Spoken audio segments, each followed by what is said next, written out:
hingga Mika ini menubruk Hiro. Dan mereka pun saling tatap-tatapan dong.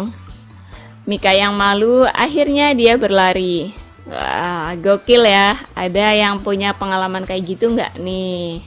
Saat pulang sekolah, ternyata HP si Mika ini hilang. Dan dia mencarinya di sekitar sekolah. Ketika ia mencari ke perpustakaan, ternyata HP-nya itu ada di rak buku yang lagi berdering. Mika pun mengangkat telepon tersebut dan berbicara dengan seseorang yang menelponnya. Nggak tahu deh namanya siapa. Yang penting ngobrol aja deh. Scene berganti saat malam hari si Mika yang lagi terlihat makan bareng sama keluarganya. Mereka terlihat bahagia banget ya guys. Ketika hendak tidur, si Mika ini teleponan lagi sama pria itu. Hari demi hari pun berganti. Mika dan pria itu sudah berteman layaknya sahabat. Kira-kira mungkin nggak ya guys, kalau sahabat ini akan menjadi cinta? Scene berganti ketika keluarga Mika ini mendapat sebuah masalah. Ibu dan ayahnya itu hendak bercerai dengan suatu alasan. Dan sedihnya lagi tuh pas banget sama hari ulang tahun si Mika. Kasihan deh dapat kado yang buruk. Akhirnya Mika menelpon pria itu dan curhat dong perihal tentang ulang tahunnya. Si pria itu pun mengajak ketemuan di sekolah untuk merayakan hari ulang tahun Mika berdua. Scene berganti saat di sekolah dan Mika lagi nunggu pria itu. Akhirnya pria itu pun datang menghampiri Mika. Dan kalian tahu nggak guys siapa pria itu? Ternyata pria itu adalah Hiro. Mika yang terkejut pun akhirnya hendak pergi. Lalu di situ Hiro memberikan seikat bunga yang cantik dan wangi ke Mika. Namun Mika tidak menerimanya dan lari. Saat pulang sekolah, Mika terlihat sangat buru-buru untuk pulang ke rumahnya. Tapi ia melihat si Hiro yang lagi ngasih pupuk bunga yang ia tanam. Di situ Hiro mencoba merayu Mika dengan membuat pelangi di matamu. Maksudnya pelangi dari air. Mika pun terlihat girang banget. Scene berganti keesokan hari ketika di sekolah lagi pelajaran. Si Hiro ini tiba-tiba ngechat Mika untuk ketemuan di perpustakaan.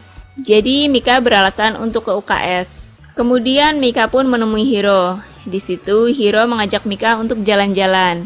Sampai di rumah Hiro, Mika dikenalkan dengan kakak Hiro. Lalu Mika diajak main ke kamarnya. Dan tahu dong apa yang terjadi.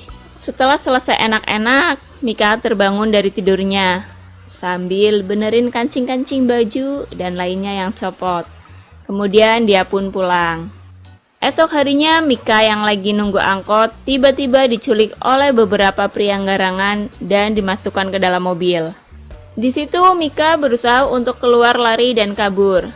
Pria-pria garangan itu kayaknya ingin melakukan penggerudukan. Dan benar saja, mereka melampiaskan rasa nafsu itu ke Mika. Dasar beraninya main keroyokan nih. Ketika malam tiba, Mika berusaha untuk pulang dalam keadaan lemah, lelah, letih, dan lesu. Dikit lagi 5L nih. Yang ternyata si Hiro ini juga lagi mencari-cari Mika ya guys. Akhirnya Hiro pun menemukan Mika dan langsung memeluknya agar ia tenang. Kemudian Mika dibawa ke rumah Hiro untuk berlindung. Dan si Hiro mencari orang yang sudah menjebol bol-bol si Mika itu. Ia pun menghajar pria-pria garangan itu dan ternyata mereka disuruh oleh seekor wanita bernama Suki. Wah, garangan bayaran ternyata. Karena greget dan marahnya, kakak Hiro pun mencukur rambut Saki dengan guntingnya. Nah lo, botakin aja deh udah. Dan si Hiro pun mengantar Mika pulang. Namun keluarga Mika langsung menutup pintunya tanpa basa-basi apapun. Makasih dong. Suatu ketika Hiro mengajak Mika ke tempat favoritnya. Mereka berdua ngobrol-ngobrol dengan romantis gitu. Tapi Hiro yang hendak ngajak Mika untuk cipikak-cipikok malah gak direspon baik sama Mika. Mungkin Mika lagi sariawan. Keesokan harinya saat Mika berangkat sekolah, ia mendapatkan pesan yang isinya ngata-ngatain Mika gitu deh. Lalu saat masuk ke kelas di papan tulis juga ada tulisan seperti itu. Hiro yang tahu hal ini jadi sangat-sangat marah. Kemudian menghapus papan-papan tulis di kelas lain. Hiro pun membawa Mika ke perpustakaan dan berusaha menenangkan Mika. Karena terbawa suasana yang romantis, akhirnya terjadilah enak-enak di situ. Ada perpustakaan woi. Scene berganti saat Mika sedang makan malam bersama keluarganya. Tiba-tiba ia mual muntah-muntah yang menjadikan dirinya dibawa ke rumah sakit. Saat di rumah sakit, bapaknya si Mika ini hanya terdiam membisu. Keesokan harinya, Mika ketemu sama si Hiro dan mengatakan kalau ia sedang hamil anak Hiro. Saat mendengar itu, Hiro tiba-tiba lari entah kemana, yang menjadikan Mika menunggu begitu lama.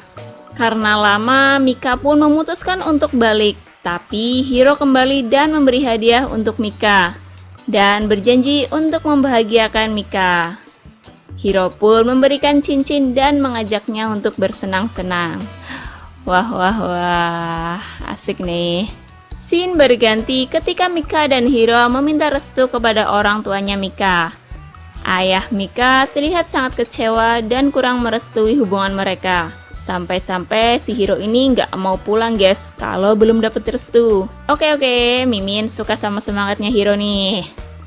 Esok harinya ketika di sekolah, Mika diinterogasi gitu sama Saki, ya mantannya Hiro, karena dia nggak suka sama Mika. Sampai-sampai Mika terdorong jatuh. Duh, dedenya nggak apa-apa kan ya? Beberapa saat kemudian Mika berjalan-jalan sama Hiro untuk merayakan Natal. Tiba-tiba Mika merasakan sakit. Akhirnya dia dibawa ke rumah sakit dan ternyata dede di perutnya udah hilang. Mika pun akhirnya sangat sedih. Lalu terlihat mereka berdua sedang berdoa di kuburan anaknya yang dibuat di mana biasanya Hiro menyiram tanaman. Dan mereka berjanji bahwa sampai kapanpun mereka akan ke sana setiap tanggal 24 Desember untuk mendoakan anaknya tersebut. Setelah kejadian itu, Hiro tiba-tiba menghilang entah kemana. Sampai Mika datang ke rumah Hiro dan tetap tidak bisa menemuinya. Tapi kakak Hiro masuk ke kamar Hiro dan menjumpai Hiro yang lagi tiduran sambil ngelamun. Di suatu malam, teman Mika telepon untuk mengajak Mika datang ke pesta di rumah Hiro. Ya, karena Mika emang pengen ketemu sama Hiro, ia pun pergi dong. Sampai di rumah Hiro, ternyata mereka lagi minum-minum. Hingga saat semua sudah tertidur, Mika melihat si Hiro ini lagi cipikak-cipikok sama cewek lain. Ya, yang tentunya membuat Mika ini kesal dan akhirnya dia pergi. Scene berganti saat di sekolah Mika berusaha berbicara sama Hiro. Tapi Hiro malah ngomong kalau ia ingin perempuan lain. Dan kejadian semalam itu menandakan mereka udah putus. Karena kesal, Mika akhirnya melempar cincinnya. Gampang banget ya cowok. Mika yang masih penasaran dengan apa yang dilakukan Hiro, sehingga ia ngechat Hiro untuk ketemu di perpustakaan. Tapi Hiro nggak nongol-nongol. Lagi-lagi Mika berusaha untuk ketemu sama Hiro di tempat favoritnya. Dan saat Mika menunggu, Hiro pun datang. Tapi dia meminta Mika untuk tidak mendekatinya. Hiro pun melempar cincin Mika yang sempat ia lempar kepadanya. Kemudian Hiro pergi. Cowok, wanita itu butuh yang pasti-pasti guys. Tapi akhirnya Mika berusaha melupakan Hiro dan menyimpan cincinnya. Ya udahlah, belajar move on ya. Suatu ketika Mika diajak teman-temannya untuk pesta kecil-kecilan. Di tempat lain, ia bertemu seseorang yang lebih dewasa lah sedikit dari dirinya yang bernama Yu. Ia berusaha mendekati Mika. Karena waktu yang udah malam, ia pun pergi ke makam anaknya. Di saat Mika berharap bertemu dengan Hiro di tempat itu, ia malah ketemu sama Yu. Ya, nggak sesuai ekspektasi nih. Scene berganti pada Mika yang kini benar-benar membuka hatinya pada Yu. Tapi nyatanya dia masih teringat-ingat sama Hiro.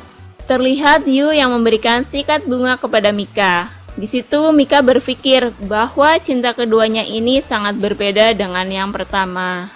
Ya, semoga aja sih lebih bahagia ya. Yuk lanjut guys. Keesokan harinya saat di rumah, Mika mendengar adu mulut dari ibu dan bapaknya. Mereka benar-benar akan bercerai. Wah, galau tingkat dewa nih si Mika.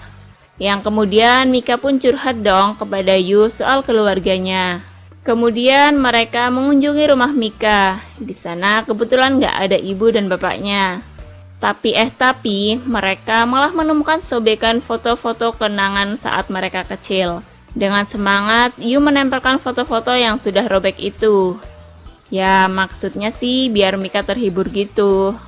Scene berganti saat Yu ini menemui orang tuanya Mika. Dia memperkenalkan diri dan mengaku pacar Mika. Lalu ia juga memberikan robekan foto yang udah menyatu kembali.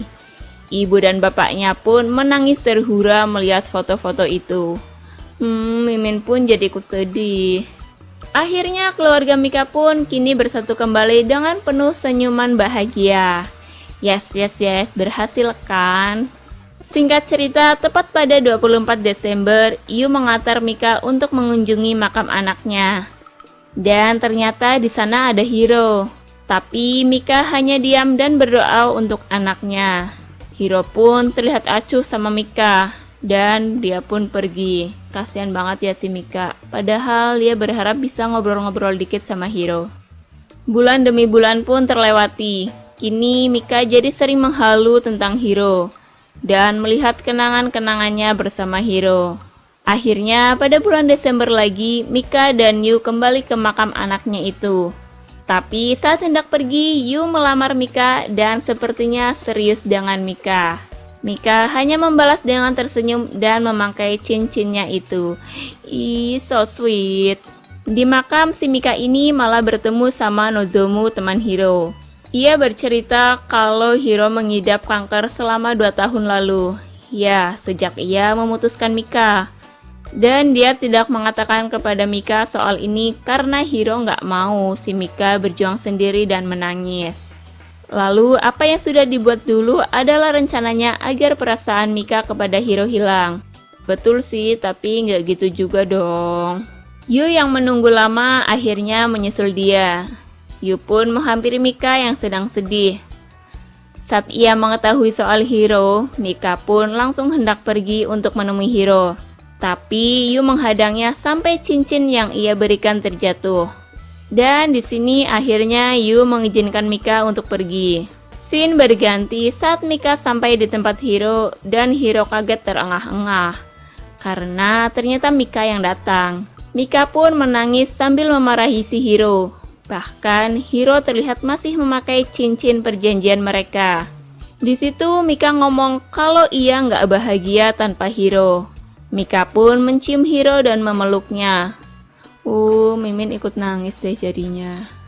Kini Mika pun memakai kembali cincin perjanjian mereka. Dan Mika selalu menjaga juga merawat Hiro setiap hari. Hari-hari pun dijalani dengan sangat bahagia oleh Hiro dan Mika. Ia benar-benar menjadi pacar yang baik. Gitu dong, susah senang bareng terus. Kini keadaan Hiro terlihat cukup membaik. Dan Hiro pun mengajak Mika jalan-jalan pergi ke tempat favoritnya. Terlihat Hiro dan Mika lagi ngelakuin nikah-nikahan. Tapi di situ Hiro mulai merasa kesakitan dan bilang bahwa dia sangat mencintai Mika dan tidak ingin meninggalkannya. Mika pun sedih dan mereka pun berpelukan. Scene berganti saat Mika menjaga Hiro.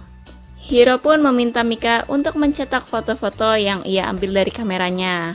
Kebetulan saat itu perawat datang karena jadwal pemeriksaan si Hiro. Dan Mika pun selesai mencetak semua fotonya. Tapi tiba-tiba ia ditelepon kakaknya Hiro yang mengatakan bahwa keadaan Hiro tidak baik-baik dan lagi koma. Mika pun berlari sampai-sampai ia terjatuh dan foto-foto itu berantakan. Ternyata itu foto-foto di saat Mika lagi merawat Hiro selama ini, yang Hiro ambil secara diam-diam. Dia berlari sambil visian sama Hiro. Tapi akhirnya Hiro pun meninggal sambil melihat wajah Mika di telepon. Mika pun terseduh dan menangis. Di akhir film terlihat kini Mika melamun terus karena kehilangan semua kebahagiaannya. Ternyata si Hiro ini ninggalin buku untuk Mika. Tapi Mika nggak mau bukanya. Tiba-tiba si Mika ingin menyusul Hiro dengan menaiki tembok di tempat favorit Hiro. Untungnya ada dua merpati yang membuat Mika kaget dan gak jadi nyusul Hiro. Dan film pun selesai. Oke guys, terima kasih telah menyaksikan video ini. Kalau kalian semua suka sama videonya, jangan lupa klik tombol like ya. Dan nantikan video-video selanjutnya dari channel ini. Sampai jumpa.